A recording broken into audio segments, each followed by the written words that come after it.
Okay, so what we're going to do is we're going to use something called Boolean to get this done. I'm not going to create the holes one by one simply because it would take too long and it's a lot of work. So I'm going to take a shortcut here by using the Boolean tool in 3ds Max to go ahead and just punch holes through this. I'm basically going to use these cylinders to punch a hole through the geometry. But before I can punch a hole through the geometry, I should prepare it first in order to have the best possible Boolean operation. Because Booleans are pretty buggy. They're not very stable and they're not very predictable. So it's better to prepare geometry for it in order to increase its predictability and get better results. So instead of just punching a hole through, say, this polygon right here to make the holes, which probably wouldn't work or wouldn't work too well, what I'm going to do is I'm going to take that polygon, I'm going to come up to geometry, I'm going to detach it.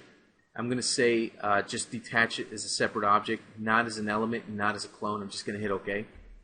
That's going to give me this separate object. So basically, if I take this guy here and move him, you can see that there's a hole right there. So this is an object itself. What I'm going to do is take its border right here. I'm going to hold down Shift and I'm going to move this back like so. About right here is fine. No big deal. I'm going to go to my quad menu and I'm going to hit cap to create a polygon that goes right there. So basically, this right now, if I isolate selection, is a big old cube. See that? Let me exit isolation mode there. So what I'm going to do with this cube, I'm going to punch a hole through this cube. Now another thing you want to make sure that the cylinders can fit inside these polygons. See this big polygon right here? The cylinders should fit inside of it so you get yourself some better results. Here's what I'm going to do. I'm going to take the front and the back polygon, and what I'm going to do is I'm going to come up here to my subdivision, and I'm going to go to tessellate, hold down Shift and click to open up the tessellate options over here. And what I'm going to do is I'm going to hit apply and continue. And if I isolate selection on this, see what I have. Let me go back over here to subdivision. Let me tessellate this again. You can see that I get some strange tessellation. Let me cancel that. That's because I have this extra edge down here. Let me hit Control and Backspace to get rid of that. Just make sure it's a nice, clean cube. Let me go back to polygon mode. Let me go to subdivision. I'm going to shift click to tessellate. I'm going to hit apply and continue. I'm going to do that a few times and hit OK. So I have something that looks like this, just so that there's more geometry there, so that the Boolean operation can have an easier and better time figuring out how to solve the Boolean operation. So I'm going to exit isolation mode. And what I'm going to do is, with that big old cube selected, I'm going to come over here to the modify panel. I'm going to go to the create panel over here, which is the first one over here on the left.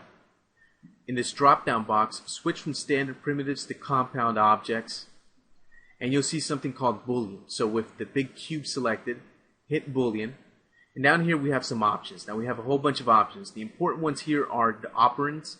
The operands here shows you the list of objects that are going to be used for Boolean. So to define an object B, we select the pick operand B button over here, and that allows us to go into a sort of pick section. So we'll select the cylinders, okay, and once we do that, you'll see that this happens to me by default. See that? Very nice clean cut holes are made right there. And you'll see under B over here in the modify panel, you'll see cylinder 138 is right there, which was the name of the cylinder we had before. And over here in the operation, we have different operations. We have union, and if you select that, you'll see that the operation will be different. We have intersection, which will create this type of a Boolean effect. And of course, we have subtraction A minus B, which is what we want, like this. Okay? And we've also got a few others, but we're not going to worry about those. Subtraction A minus B is exactly what we want. Okay? So I'm just going to right-click in empty space to finalize that operation. If I go to the modify panel, you can see that this is now a Boolean object. And what I'm going to do is I'm just going to scan this real quick to make sure that my object actually looks pretty good. And you can see that the Boolean operation did a very good job. Doesn't appear to have messed up anything. All the polygons seem to be fine. Let me render this out, see how it looks when it's rendered out. You can see when I render it out, it looks beautiful actually. We have this beautiful honeycomb pattern that looks just like the image. Actually looks even better than the image. And it just looks great and it works great. If we had tried to create those holes one by one ourselves by hand, we would be here forever doing that and it still wouldn't look very good. Okay, So now the next thing I'm going to do is I'm going to convert this to an editable poly, and I'm going to go to vertex mode. Let me go to a top view here. I'm going to select all the vertices that are on the back. So let me show you what I have selected. Basically all these vertices is what I've selected. See that? And I'm just going to move those back to give this thing the right type of thickness, because I want it to have a thickness something like this. See my render, how it is? That's about the amount of thickness that I want for those holes. Okay, so that looks good and looks really nice. So I'm going to say that I'm happy with that, and most importantly, I'm done with that. So complex job, done fast and easy using the right technique. So I'm going to end this video here.